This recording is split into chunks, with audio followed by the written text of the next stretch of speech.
अस्सलामु अलैकुम वरहमतुल्लाह। जिसके ताबे दश्त व दरिया हों, ज़मीन जिसके हुक्म की पाबंद हो, चरिंद परिंद दरिंद ज़मीन और आसमान जिसके हुक्म पर चलते हों, जो ज़मीन पर रब का नायब हो, जो सबसे अलग हो, जिसको देखकर शैतान अपना रास्ता बदल लेता हो, जिसके हुक्म से हिलती हुई ज़मीन रुक जाती हो, जिसका वास्ता देकर मुजाहिदीन दरियाए दजला में घोड़े दौड़ा देते हों, जो मिंबर पर बैठकर कोसों दूर हालात को भांप लेते हों और फिर वहीं से बैठकर या सारियल जबल का नारा लगाते हों। और कमाल की बात यह है कि जो सामने वाले हैं वो उनकी बात को सुन भी लेते हों और उस पर अमल भी करते हों और फिर फ़तयाब भी हो जाते हों।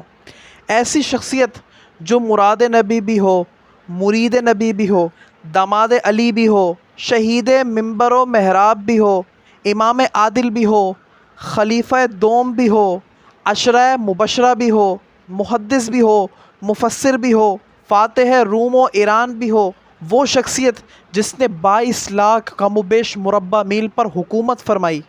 वो शख्सियत जिन्होंने एलानिया इस्लाम कबूल फरमाया, वो शख्सियत जिनके कबूल इस्लाम के बाद मुसलमानों ने बाकायदा मस्जिदुल हराम में नमाज अदा फरमाई हो, वो शख्सियत जिन्होंने एलानिया तवाफ़ फरमाया, वो शख्सियत जिन्होंने एलानिया हिजरत फरमाई हो और तमाम लोगों में ऐलान फरमाया हो कि मैं जा रहा हूँ मदीना मुनव्वरा मुस्तफ़ा करीम सल्लल्लाहु अलैहि वसल्लम की बारगाह अक़दस में ग़ुलामी के लिए।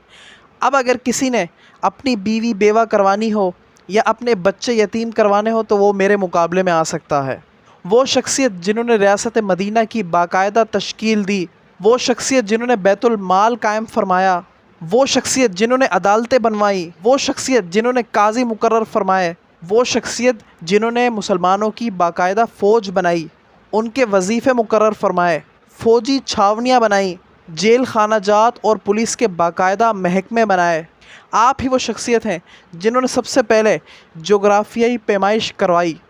आप वो शख्सियत जिन्होंने नहरें खुदवाईं, जिन्होंने कूफ़ा, बसरा, काहिरा जैसे बेहतरीन शहर कायम फरमाए। वो शख्सियत जिनके मुतालिक सुबहान अल्लाह मेरे आका करीम सल्लल्लाहु अलैहि वसल्लम ने इरशाद फरमाया हो कि लौ काना बादी नबीयुल लकाना उमर, कि मेरे बाद अगर कोई नबी होते तो वो हज़रत उमर फ़ारूक रदियल्लाहु ताला अन्हो होते, जिनके मशवरे से कुरान मजीद की कई आयात नाजिल हुई हों। आप पहचान तो गए होंगे कि वो कौन सी शख्सियत हैं जो खलीफा दोम भी हैं, मुरीद नबी भी हैं, मुराद नबी भी हैं, हज़रत उमर फ़ारूक रदियल्लाहु ताला अन्हो हैं।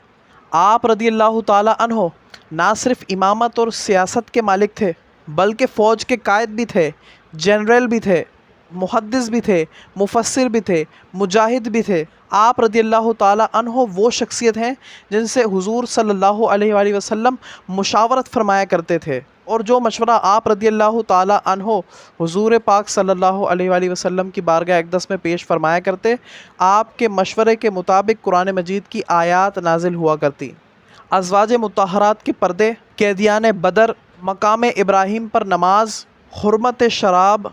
किसी के घर में दाखिल होने से पहले इजाज़त और हज़रत आयशा सिद्दीक़ा रदियल्लाहु ताला अन्हो की पाकीज़गी जैसे अहम मामलात में हज़रत उमर फ़ारूक रदियल्लाहु ताला अन्हो के मुआफ़िक कुरान मजीद की आयात नाजिल हुई हैं। अल्लाह ताला से दुआ है कि अल्लाह ताला हमें भी हज़रत उमर फ़ारूक रदियल्लाहु ताला अन्हो जैसे हुक्मरान अता फ़रमाए और आपकी सीरत तय्यबा पर अमल करने की तौफ़ीक़ अता फ़रमाए। अगर आपने वीडियो यहाँ तक देख ली है तो आपकी वीडियो देखने का बहुत बहुत शुक्रिया।